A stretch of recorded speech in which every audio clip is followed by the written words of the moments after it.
Das Leben entspringt dem Allganzen. Dieses für uns Unvorstellbare, Überwältigende und Numinose fächert sich in unserer materiellen Welt, in der Welt der Formen, in 7 Grundenergien auf.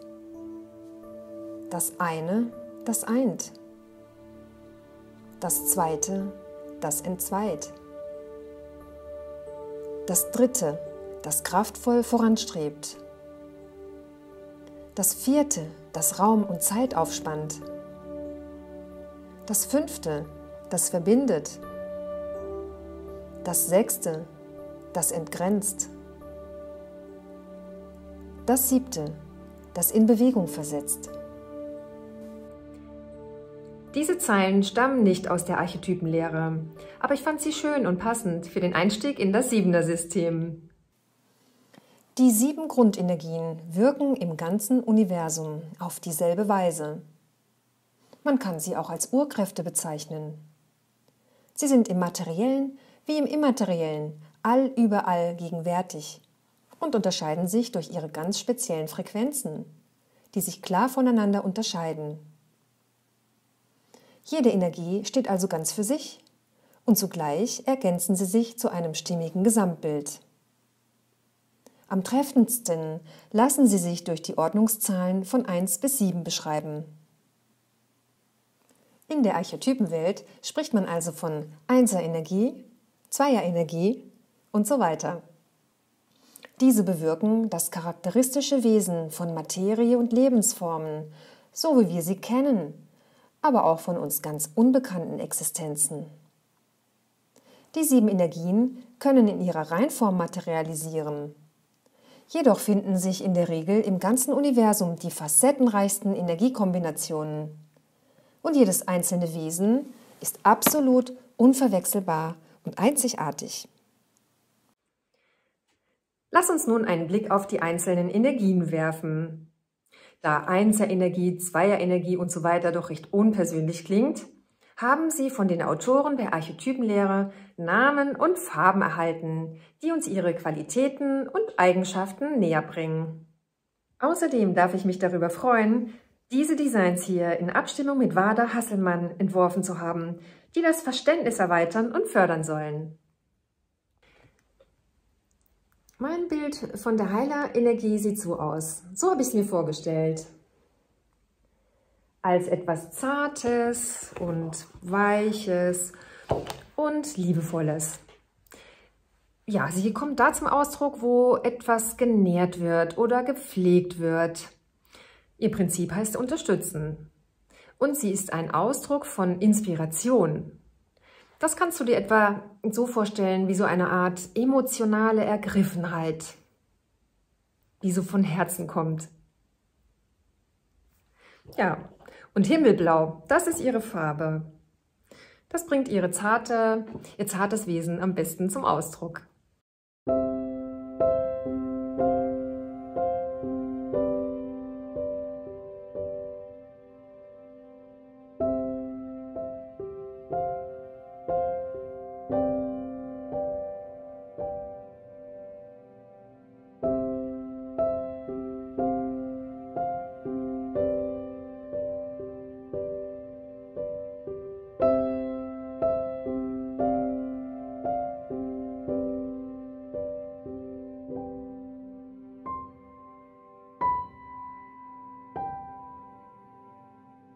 Wenn du deine Hand auf dein Herz legst, kannst du die Heilerenergie spüren. Sie ist einfühlend und rührend, weich und sensibel. So wie auch die anderen Urkräfte ist die Heilerenergie weder gut noch schlecht. Jede Energieform besitzt stets 2 Pole, einen liebevollen und einen angstvollen Pol. Diese umfassen gemeinsam ein vollständiges Spektrum energetischer Möglichkeiten. So kann sich im Fall der Heilenergie im negativen Pol das Pflegende und Schützende in etwas Vereinnahmendes verwandeln. Oder das, was wir unter Bescheidenheit verstehen, wird zu unterwürfiger Servilität. Auf der anderen Seite gibt es ja aber auch keine echte Heilung ohne Unheil und keine wahre Harmonie ohne Konflikte, oder? So sind in sämtlichen Energien zwei Gegensätze enthalten, wie bei so einer Münze, wo auf der einen Seite das eine steht und auf der anderen Seite das andere. Und trotzdem ist es ja nur eine Münze. Und die Dynamik zwischen diesen beiden Gegensätzen, das ist das, was für Dynamik sorgt und für Bewegung. Und Bewegung ist Leben. Energie 2 oder auch Künstlerenergie. Hierfür habe ich diesen Entwurf gestaltet. Ich hoffe, er gefällt dir. Das ist meine Energie, hier bin ich zu Hause. Das Prinzip heißt Gestalten. Es ist eine mentale Energieform, das heißt, es geht hier nicht ums Fühlen, sondern ums Denken, um Ideen, ja, um Fantasie. Diese Energie hat etwas Leichtes und Frisches, sie ist witzig, verspielt, ein bisschen kindlich. Ja, und das schöne Zitronenfaltergelb, das repräsentiert einfach ihre zarte Qualität.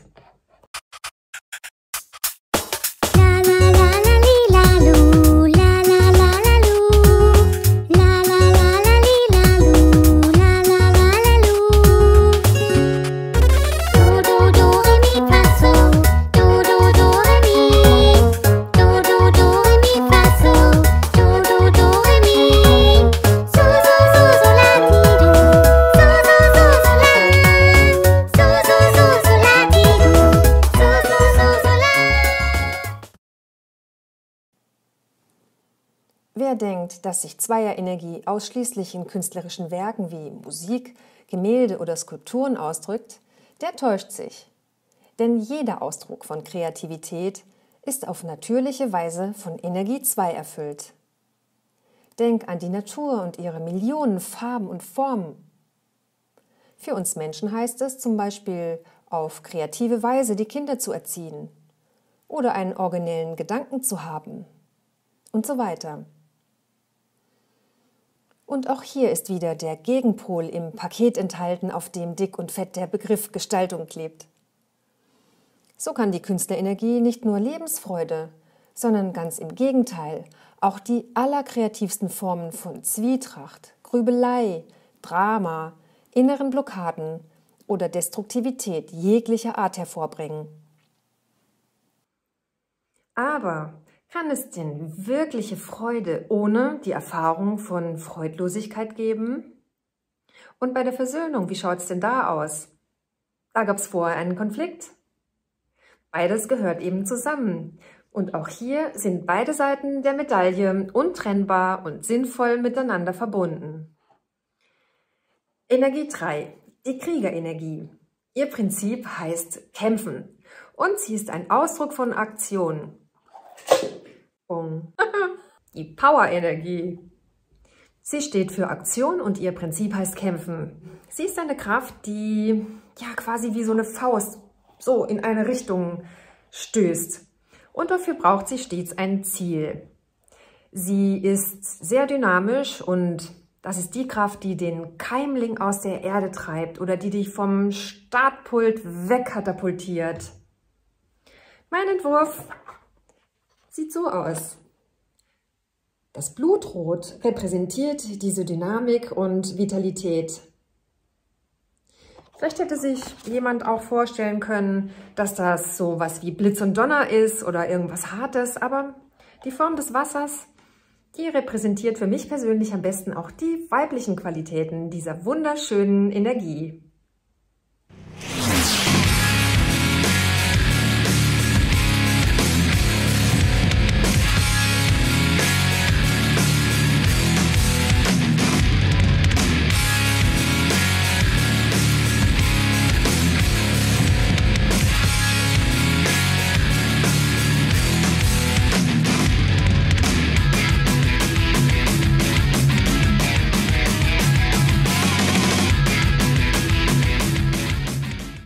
Kriegerenergie ist eine belebende Mischung aus Teamgeist, Beharrlichkeit, Hingabe, Ehre, Opferbereitschaft und Rebellion.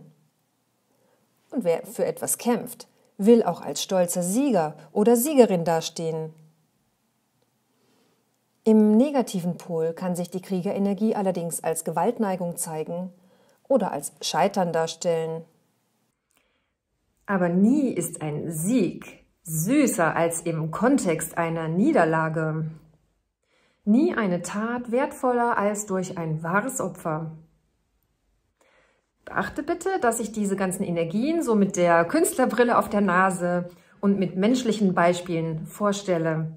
Aber auch eine Büffelherde, die einen Fluss überquert, oder ein Asteroid, der den Himmel überkreuzt, der ist genauso ein Zeichen von Dreierenergie. Genauso wie so ein kleines Vögelchen im Nest für Einserenergie steht oder das schöne gezeichnete Muster einer Schlangenhaut für Zweierenergie. Energie 4 oder auch Gelehrtenenergie genannt. Mit dieser Energie hat es etwas ganz Besonderes auf sich. Sie ist eine neutrale Energie, die die Energien der anderen Energien aufnimmt und verarbeitet. Sie ist die Energie, die Raum und Zeit aufspannt. Und dieses Motiv habe ich mir dafür einfallen lassen.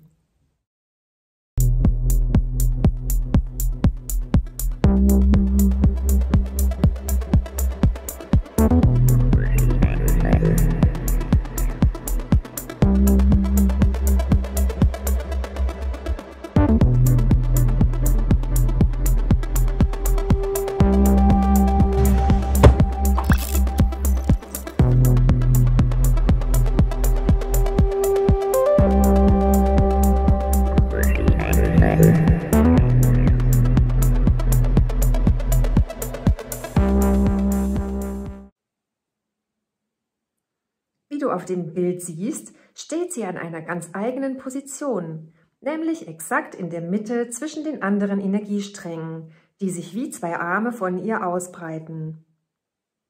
Sie hat als einzige nicht nur ein, sondern zwei Prinzipien, nämlich Lernen und Lehren.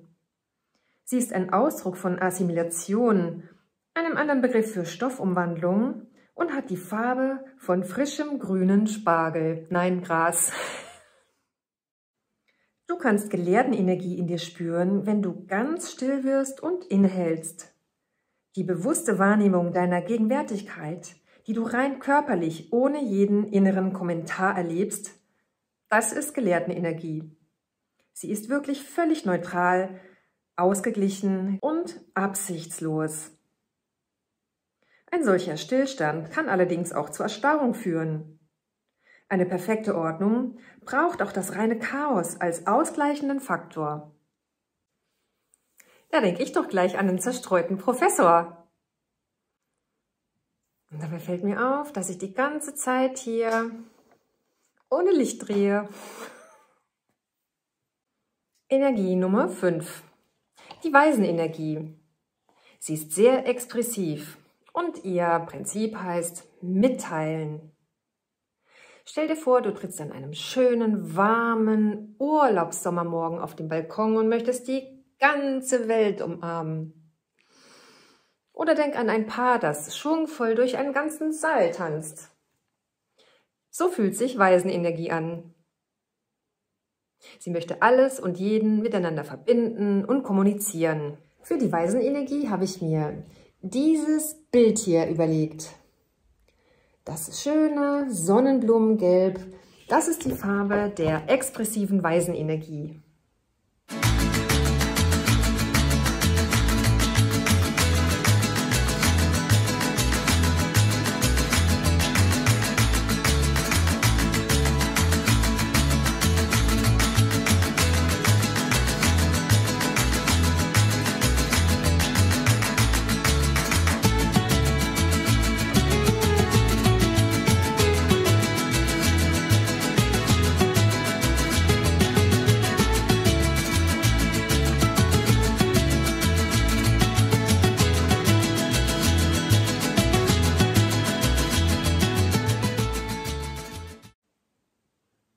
Geselligkeit, Festlichkeit, Üppigkeit und Großzügigkeit zeichnen die Energie 5 neben vielen weiteren tollen Qualitäten aus.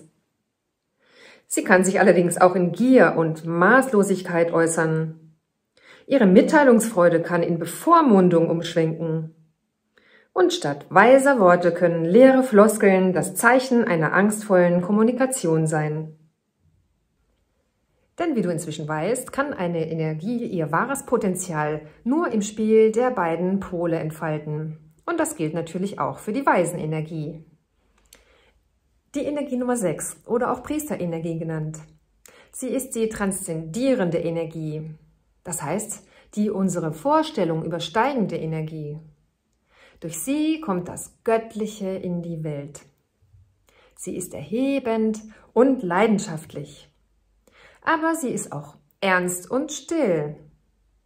Sie ist ein Ausdruck von Inspiration. Aber im Gegensatz zur Inspiration des Heilers, die emotional ist und ja mehr so aus dem Herzen und von Mutter Erde kommt, ist die Inspiration des Priesters natürlich eine, die von oben kommt, vom Allganzen. Hier ist mein Vorschlag für diese zarte Energie. Mache ich doch mal lieber aus wieder. Siehst du? Ja, das Ozeanblau, das ist ihre Farbe und ihr Prinzip heißt trösten.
Wenn du nachts in den endlosen Sternenhimmel schaust und ganz ergriffen bist von der unermesslichen Weite, fühlst du Priesterenergie.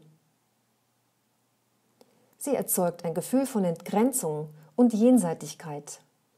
Sie ist die Verbindung zum Allganzen. Sie wirkt tröstlich und äußert sich in Demut und Barmherzigkeit. Die angstvolle Seite der Sechserenergie zeigt sich durch Überheblichkeit und Intoleranz. Auch strenges Missionieren oder Manipulation kennzeichnen den negativen Aspekt dieser Kraft. Du siehst, Licht und Schatten gibt es auch hier. Aber entsteht nicht oft ein starker Glaube durch einen besonders großen Zweifel? Und Gnadenlosigkeit, steckt nicht bereits darin ein kleiner Funke Barmherzigkeit? Gerade die älteren Seelen können das vielleicht ein bisschen besser spüren als jüngere Seelen. Nur noch die Energie Nummer 7, die Königsenergie oder auch Königinnenenergie. Selbstverständlich gibt es für jede der Energien auch die weibliche Bezeichnung. So bin ich eine Künstlerin.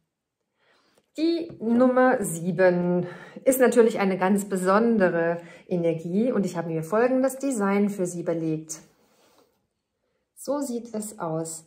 Speziell dieses strahlende Purpur, das repräsentiert die Dynamik dieser strahlenden Energie.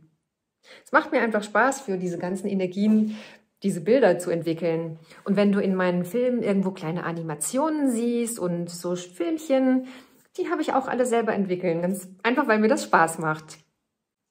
Die Königsenergie zeichnet sich aus durch ein Strahlen. Sie füllt den Raum. Sie ist imposant, beeindruckend und edel. Und das, was sie bewegt, im wahrsten Sinne des Wortes, das ist die Entwicklung einer Vision. Also sie weist immer in eine Richtung und sagt, Leute, da lang geht's.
Phönixenergie kannst du spüren, wenn du dich zielgerichtet fühlst und mit innerer Überzeugung aufrichtest.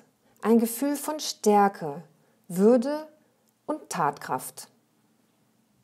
Im angstvollen Pol äußert sich die 7er Energie als Tyrannei, Unduldsamkeit und Unbeherrschtheit, die niemanden in ihrer Nähe verschont.